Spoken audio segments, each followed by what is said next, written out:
Good morning, everyone. Good morning. Good morning, everyone. Good morning. All right, I love it. Okay, so I'd like to welcome you to Unity Spiritual Life Center of Yakima Valley. We're very glad you chose to join us this morning. So let's go ahead and stand up this morning, and we're going to do, it's kind of an old song. We used to do it quite often, but it's called We Are All Friends Here. So let's do this song this morning, and let's sing it through one time, and then the second time, let's sing it again, and then kind of just turn around and greet each other. All right,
Trustees. When I first started going to church here, that's the song that we sang, and everybody would come out into the middle of the aisle, and they'd all hug and reach and say hello. I sat back in that corner, and it's probably 6 weeks, I never came out of that corner. Everybody else came out in the middle of the aisle, and they're all hugging and laughing, and I'm in that corner. Until somebody came to me and said, "We can't love you if you're always hiding." And so I came out into the middle of the aisle, and I've not been back in the corner since. Welcome. We're glad that you're here. It's wonderful to see old friends and to meet new friends and say hello to friends that are fairly new, but not really new, but a little bit new. We don't know them very well. We're glad that you're all here. Wherever you are on your spiritual journey, this is a good place to jump in and walk along with it. So with no further ado, I will call for the prayer partner to light the candle and open us in prayer. Good morning. My name is Sandy Bullock, and I'm going to light the Christ candle to remind us all of the Christ light burning within each of us.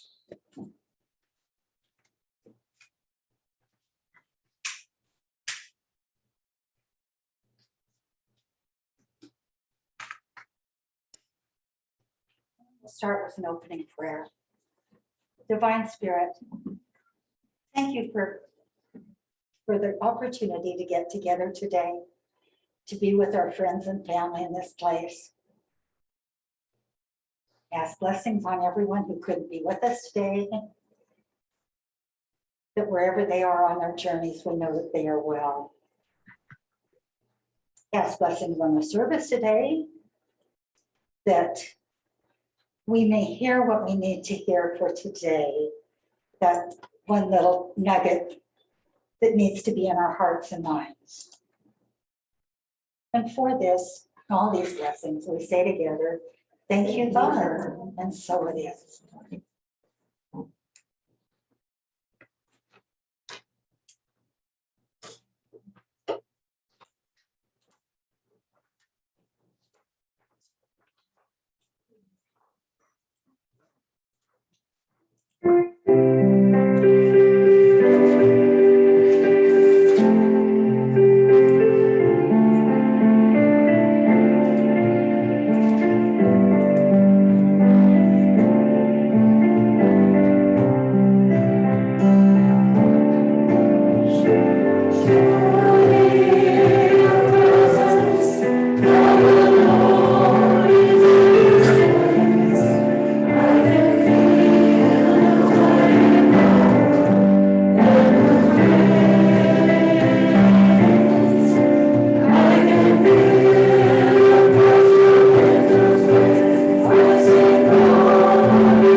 Good morning. My name is Sharon Hampson and I'm platform assistant today. So get comfortable in your seats. Get your feet planted on the ground, connected to Mother Earth. And close your eyes if you're comfortable doing so. Our word for today is awareness. Let us affirm. The world feels new as I grow in awareness. Now please allow these words to be your words. Spending time in mindful contemplation increases my awareness of my surroundings. As I concentrate and focus my attention, I shut out distractions and settle my unquiet mind. My world begins to feel brighter, vibrant, and more alive as I notice the soft sounds and the new textures and colors I overlooked before. Spending time in prayer increases my awareness of God's goodness, which I share with others when I am patient and kind, generous and forgiving. This goodness returns to me as kindness and gentleness in the people I meet, and ease and grace in all the places I go. The world has not changed, but I have. My awareness of God in and as my life has opened my eyes and ears, my mind and my heart. We read in Psalm 119:18. Open my eyes so that I may behold wondrous things out of your law. Remember, friends, the word for today is awareness.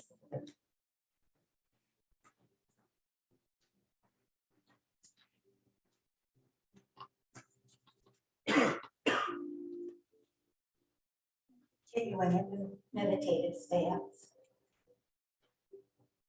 Let's take a minute to take a deep breath and let it out. And another breath. And feel the oxygen moving through your body to wherever that tension spot is. And let it relax. I invite you to close your eyes if you've not already done so. And be aware.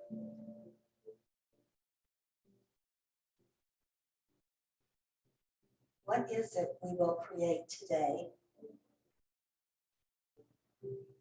You can let your imaginations go wild with that. Or we can get on one track with how we show up and the words we say, with what's in our heart, with the thoughts in our mind. What will we create today?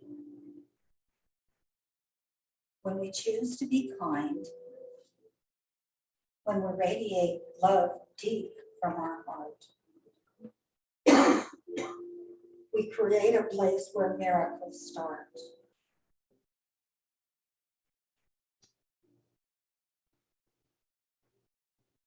What is it we will create today? Let it be love with the words we say. Radiate joy. See good everywhere. Allow your thoughts to be ones of prayer.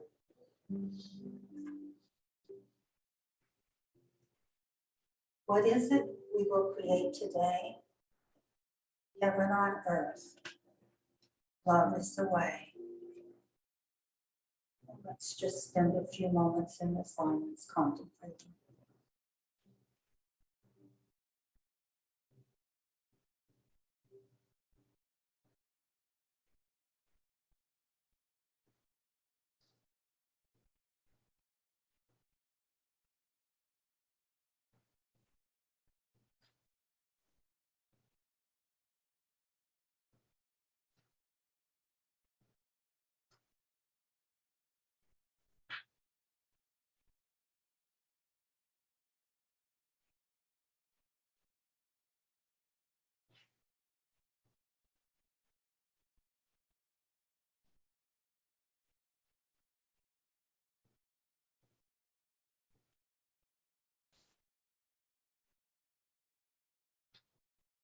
Now let's bring our consciousness back to this place, this time.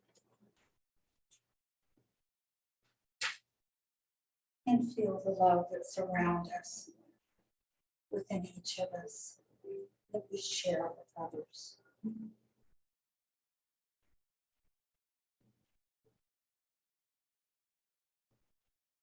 We have a prayer request from Leslie to pray with her, for me, for Sandy, that her procedure goes flawlessly, easily, and quickly. And I affirm that. If there are others on your mind that you would like to pray for, please say their names softly now. And don't forget your own name. Say it.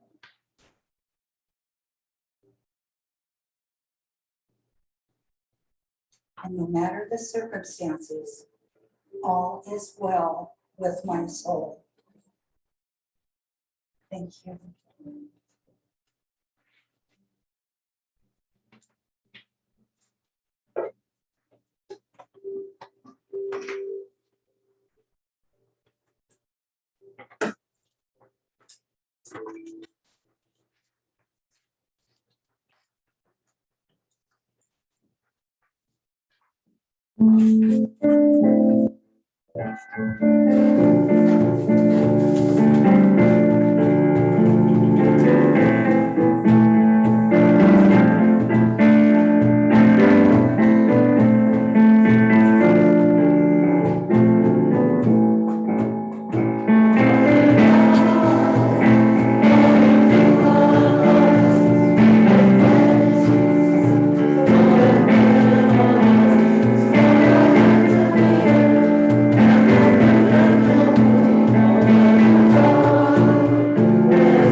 Very carefully remove this. Screw up the sound. Okay, is this good enough? All right. Good morning. I am so grateful to be back here in Yakima and so grateful for the opportunity to be here. I have one concession to my chronological giftedness, and that is my reading glasses. So just in case I can actually see what I've written here, and this is way cool. So thank you very much. And I'm delighted to be able to share with all of you one thing that is very dear to my heart, and that is my journeys on El Camino de Santiago in Spain. Now, everybody can relax. This is not a travel log. I'm not selling anything. No salespeople will call on this.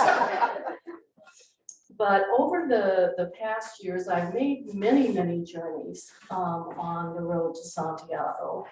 And sometimes I think that the reason I've been on the road so often is I have a whole lot to learn. And I hate to admit it, I may be a slow learner at times because I keep going back there. But just a very, very quick history lesson. And you don't have to take notes on this one. There are many pilgrimage routes to Santiago. The most famous are the northern route, the Portuguese route, and the French route, the Camino Francés. And people have been walking these routes since the early 800s. So this is not just a new thing. People have been making pilgrimages to see the relics of James the Greater, the apostle, and two of his disciples. Now, supposedly a Galician hermit named Pelayo was guided by a field of stars to this one place where they found the marble tomb. Now, don't ask how it got there, just go with the story on this one. They found a marble tomb, they knew it was the bones of St. James. And so, of course, the first thing they did was to build a church, and people started coming to making pilgrimages to the relics. This went on for many, many years, but it was very dangerous. There was a war going on at the time. And finally, in 844, the apostle Santiago appeared on a white horse and led the Christian troops into battle, and they defeated the Moors. So after that, more people came, the church got bigger and bigger and bigger and bigger, really big church. And we have now the cathedral that is in Santiago today. So that was the short version of it. The cathedral was actually started in 1018, so it's been around for a long time. And in 2019, the Pilgrim's Office reported that 347,578 people got their official pilgrim's passport at the office. So it's been going on for a long time. Now, I've walked almost all of the northern Camino, a section of the Camino in France, and a section of the Portuguese Camino. But the one I want to talk most about today that really gives me inspiration and I can actually draw energy from it is the French Camino, the Camino Francés.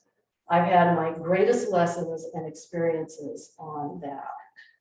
And I've done some of the lessons I'm still really learning even today, and as soon as yesterday was a great lesson for me.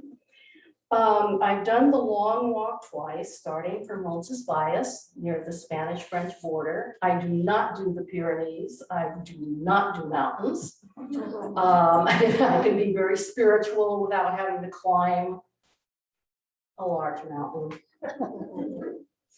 People have referred to that walk as either a 790-kilometer spiritual pilgrimage or a 480-mile bar crawl. Now, understand, in Spain, bar has a little different meaning than the bar here. But I can say truthfully, every single Camino I've been on, I have successfully combined both the spiritual and the non-spiritual. Because many, many, many times I was praying, dear God, just let me make it to the next bar, please. You know, then you go into bargaining, I promise I will. So what are the greatest things that I've learned and am still learning from my Camino experiences? And usually when people ask me, oh, tell me what it was like, I generally go with the physical stuff. And things that I have learned: always have a very good supply of hike goo with you at all times. a supply of Compeed, lamb's wool for the toes of your boots. Gore-Tex rain boots or Gore-Tex boots are very, very helpful. Have the right weight of socks. And always say buen camino to fellow travelers. There's a protocol you need to follow and be polite. And I also learned the hard way that Spanish cider is an alcoholic beverage. I will never forget that lesson. Yeah. We won't go into it. So on what I call the deeper level, I feel that there are three things that I have really learned from my journeys and my travels. And the first great lesson was learning to be aware of expectations and to release attachments to expectations. And this has been a hard one for me, but it all started, I blame Shirley MacLaine, who wrote the book Camino, because I read that book and I thought, oh, this is something I really want to experience. This would be wonderful. And I read the story of her Camino. And so I decided I want to do that. So then I read books on how to make a sacred pilgrimage and how to do walking meditations. I wanted to have all the information with me.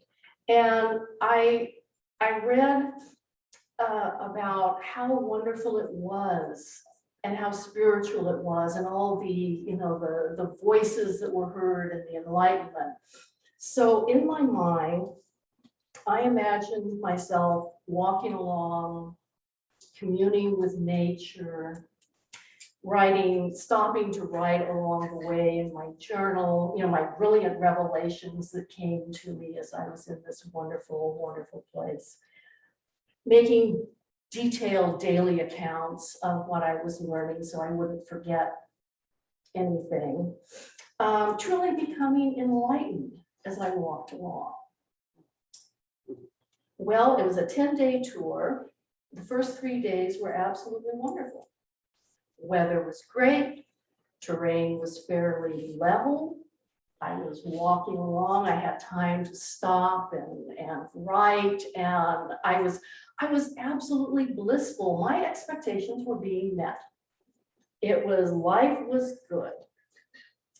And then reality hit for the next 7 days.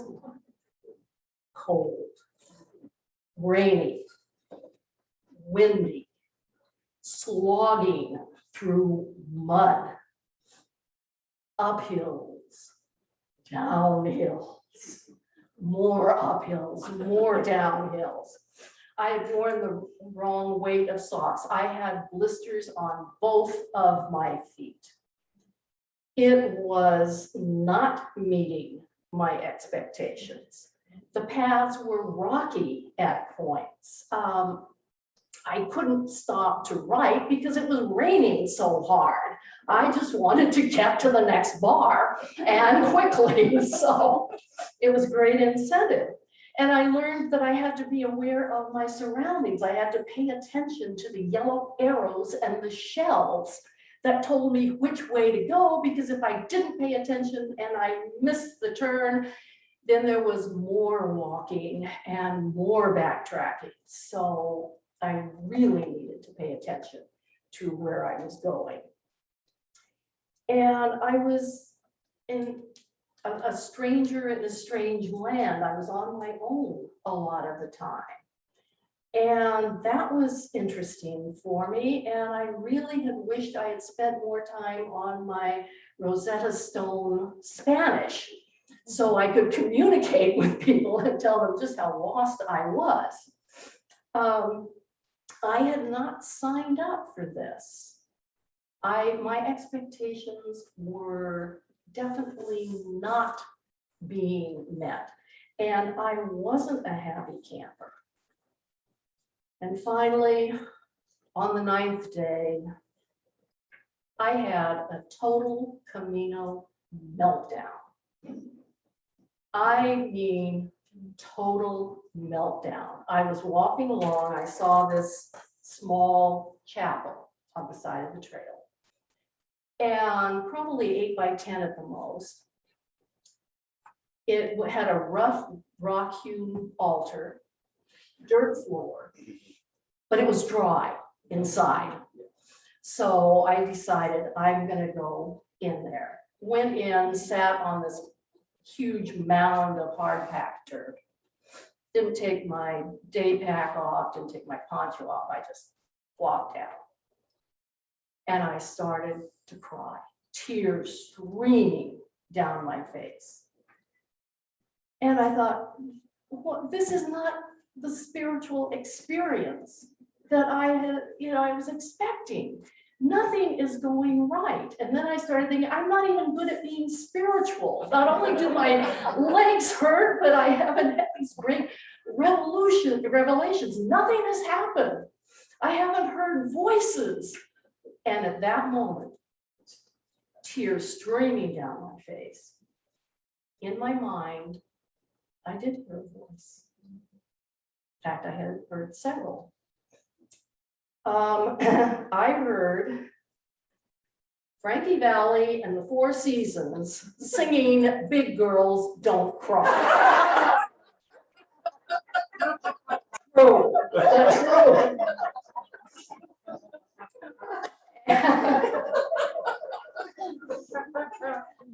And it was as if somebody hit the play button. The music started and it just went straight through to the end. All I could hear was big girls don't cry. And there's a line in that song that says, shame on you, you told a lie. Big girls do cry. And that was the trigger for me. I started laughing because, yeah, big girls do cry. And I remember looking out at the very small doorway of this chapel, and I realized that the Camino was right there. And it was still waiting for me. And so my revelation was, yeah, big girls do cry. And then we get up, we get back on the road, we put one foot in front of the other until we get where we're going. It was probably one of the most profound revelations I have ever had in my life. Now, I hadn't had the spiritual journey I expected. I mean, I still think I got Frankie Valli. I didn't get an archangel. I didn't get any of these other spiritual guides. I get Frankie Valli, and I don't think, well, I know he wasn't even dead yet at that point. So it wasn't the journey I had expected, but it was certainly the journey I needed and the lessons I needed at this time. And it has made all my other journeys on the road very, very different for me. And yes, to this day, whenever I hear the song Big Girls Don't Cry on the radio, I have to laugh. And then I say, thank you, thank you, thank you. So, lesson 2 that I learned. It really is about the journey, not the destination. Intellectually, I got that. I knew that.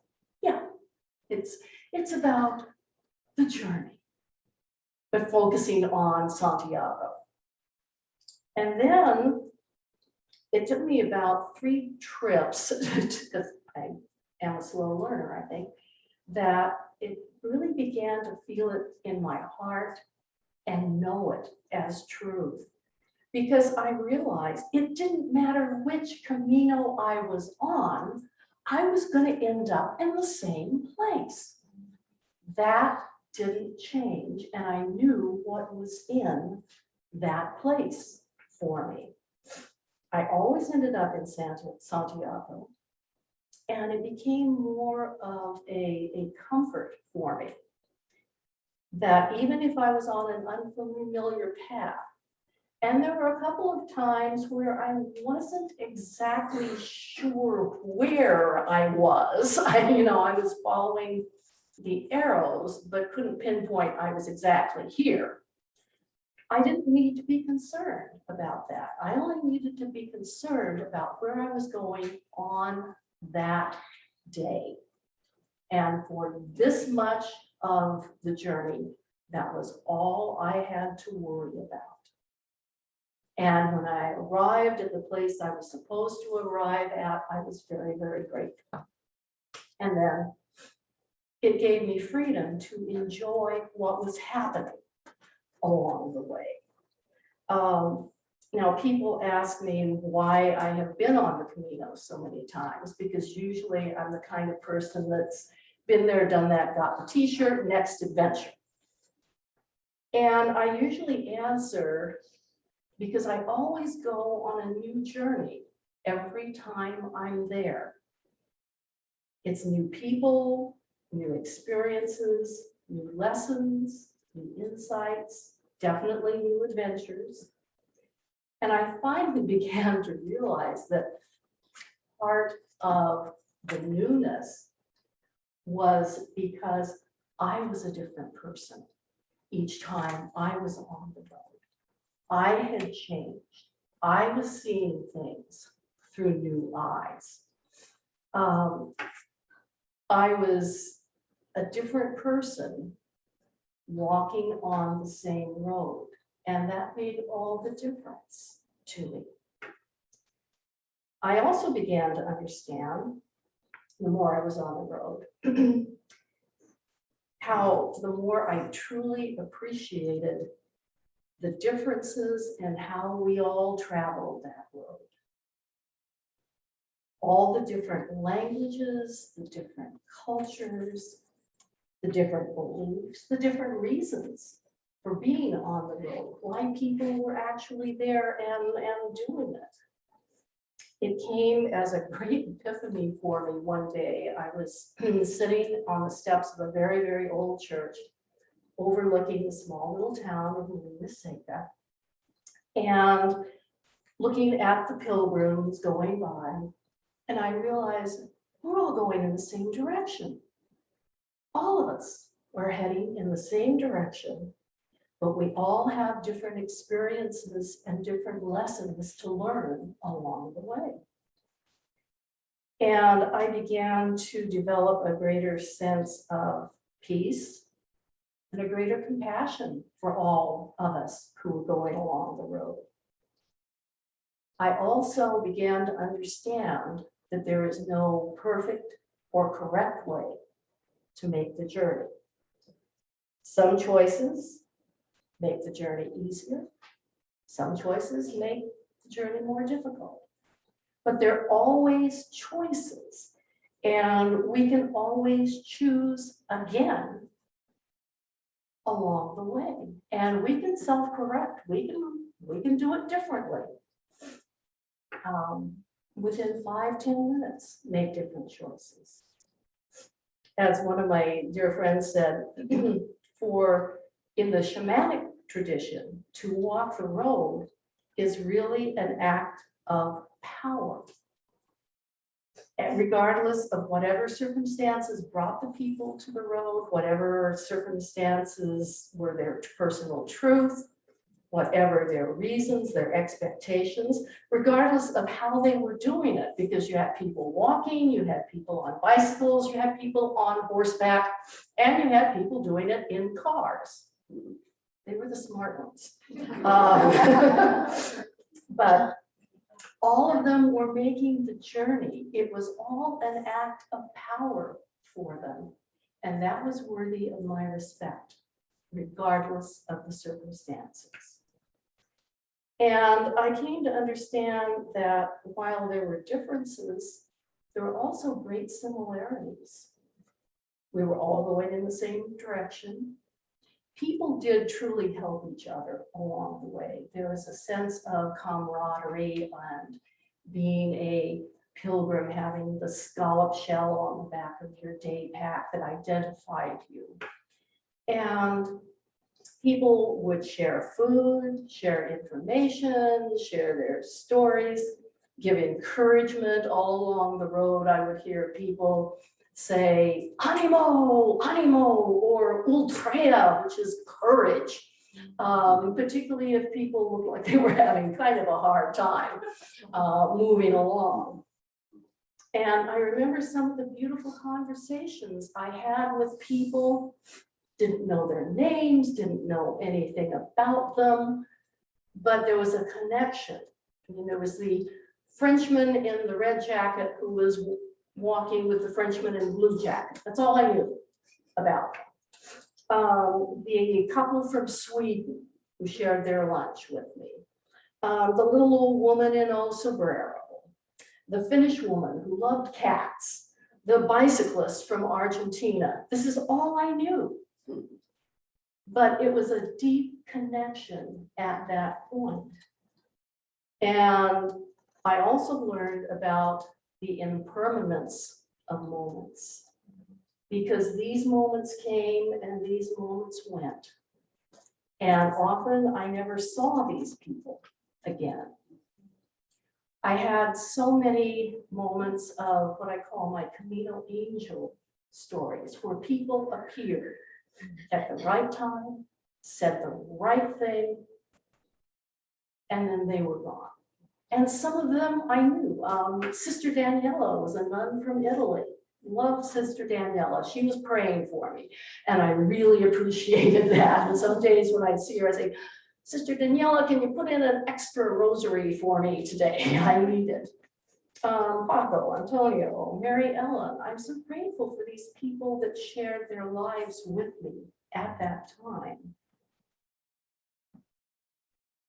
and allowed me to share my life with them for just a brief moment.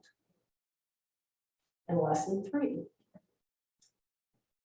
Perhaps the most profound lesson I'm still learning can be summed up in a quote by Doug Boyd. The greatest mantra you can say is, I'm available. But watch out. If you're serious, your life will change. And I realized that before all those Camino experiences could happen, I had had to say to the universe, I'm available for it. I am available for an adventure. I'm available to go out of my comfort zone. I'm available to let go of my expectations and my attachments to how things must turn out. I'm available to all the lessons that come along the way, the good, the bad, and the really difficult, but I'm available. I had to say that I'm available to share with others and to let them share with me. I had to say I'm available for life, regardless of where I am or what path I'm following. So I would like to offer a very simple challenge for you. And no, it does not involve Gore-Tex or a flight to Spain, all right? You do not have to go on the Camino. But the challenge I would like to offer you is tomorrow morning, the moment you can wake up, before you even get out of bed, just say, I'm available. And then note what happens to you on that part of your journey. Now, in closing, I would like to say, again, thank you so much for inviting me here to share these thoughts with you and to be back here in Yakima. It always feels like home. The minute I walk into this building, it's like, I'm back. So thank you for that experience.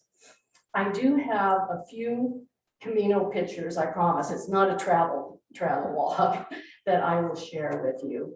But before I do that, I would like to say a todos aquí, siempre, ultra y buen camino. Gracias.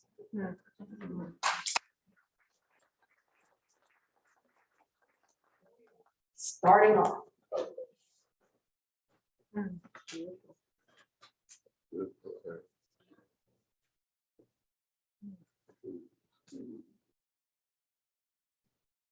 Always follow those.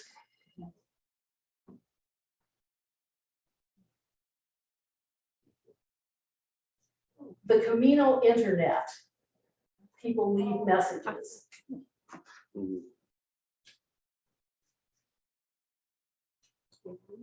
Always cats and dogs along the way. That's often how I felt. Sheer mud, but always a rainbow. And there's the road you can drive. The Roman road. The Romans used that. Only 60 more miles to go. Now-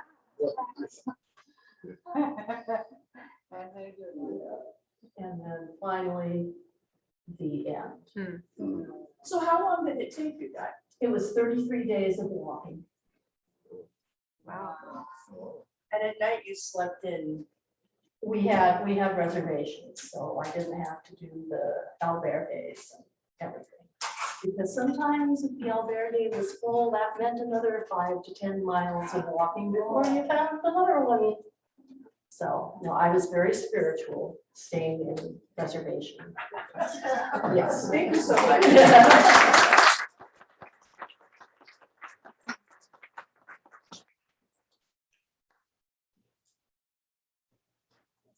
At the bar. Later, when I'm not being recorded.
Receive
go.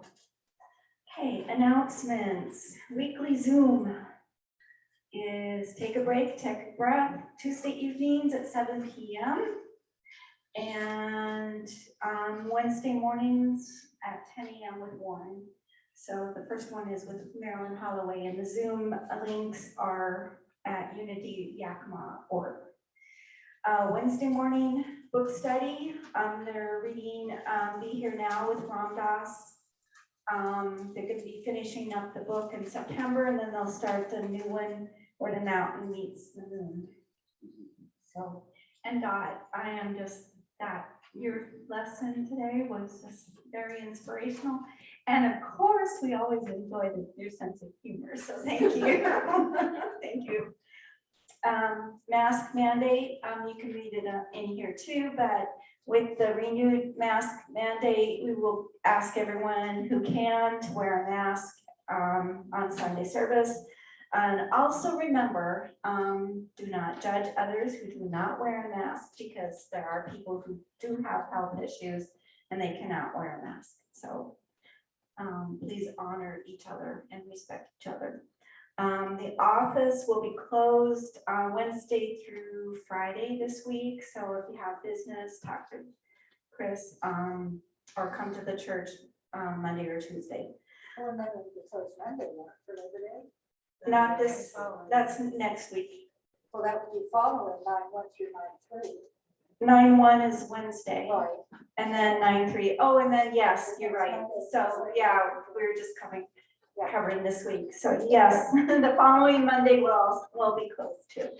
Thank you, Sandy. Men's restroom restoration, we had a contractor come in on Friday to look at the restroom. So he'll be giving suggestions and a quote to Chris on the following week. So, and I was around on Friday, so I kind of heard what he was talking about. So apparently the plumbing is archaic. So that will probably be the biggest expense, but he'll be giving some ideas on in a couple weeks. September guest speakers, we have a really good lineup. We have Matt Watrous, Marilyn Freed, Marcia, oops, I'm not sure how to say her name, and then Melissa Henyon. So we have a really good lineup in September. And then Lost Tots, we have our deal in the back, our big board in the back. So please stop by and talk to Janet. And and also if you have friends and friends of friends who you think would do a great job, please let them know and they can contact Janet or Chris. Do we have any other announcements? Okay. You'll go with me with the affirmations. Randy, there we go. Prosperity affirmation. Together, I am connected to infinite abundant spiritual supply. Our vision of a world transformed through the growth of shared spiritual awakening. And our mission, we empower to collectively transform our world. Thank you.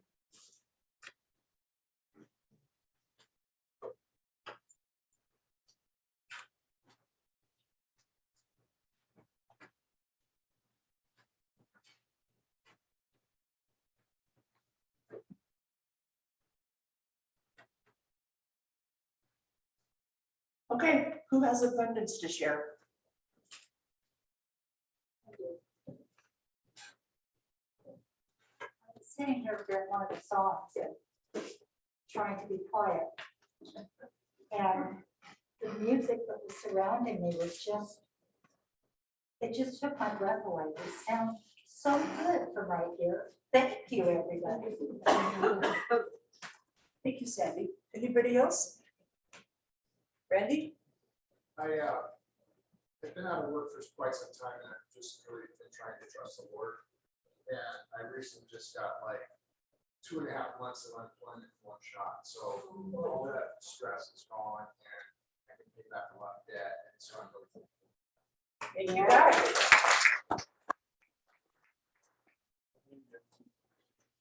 Hi. How are you? Good morning. I just want to say, I thank the Lord for waking me up every day. And I have a prayer I say every day that means a lot to me that I randomly said one day and I keep saying it every morning. Thank you, Lord, for waking me up. I can't remember it now.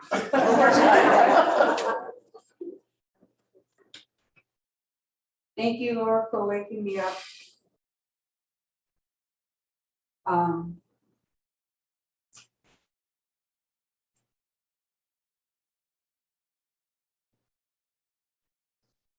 I honestly can't remember it. It'll come to you as soon as church is over. But I just, I say my prayer every day and I just thank God for waking me up. To be with my family and friends. To be on this earth again. I said my prayer, but not in that order. So, thank you. I really enjoy this church. I enjoy coming here. Y'all make my day. Thank you. Thank you. We're glad you're here. Anybody else? Thank you again, Dot. Okay, will the ushers come forward?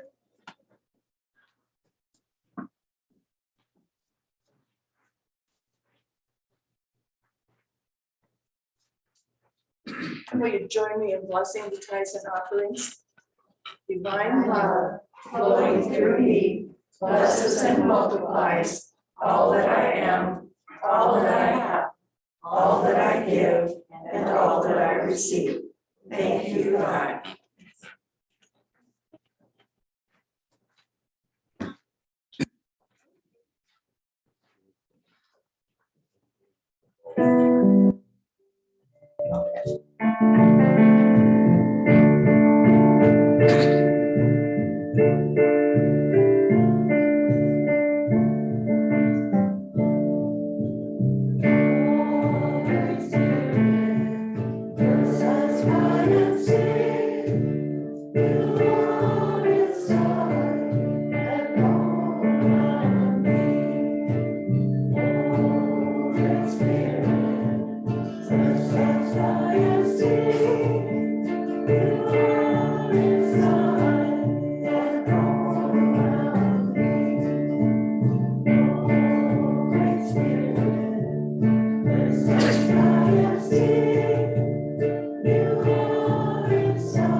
We bless these tithes and offerings as they go forth to the work of this church and out into our community. We receive all that we need. We receive more than we need. We pray blessings on these offerings, give them with gratitude and joy. Thank you, God. Amen. Okay, shall we stand and do the prayer of protection? Bless you. Let's bless each other. We love you, we bless you, and we appreciate you just the way you are.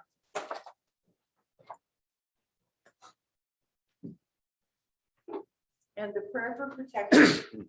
The light of God surrounds us, the love of God enfolds us, the power of God protects us, the presence of God watches over us. Wherever we are, God is, and all is well.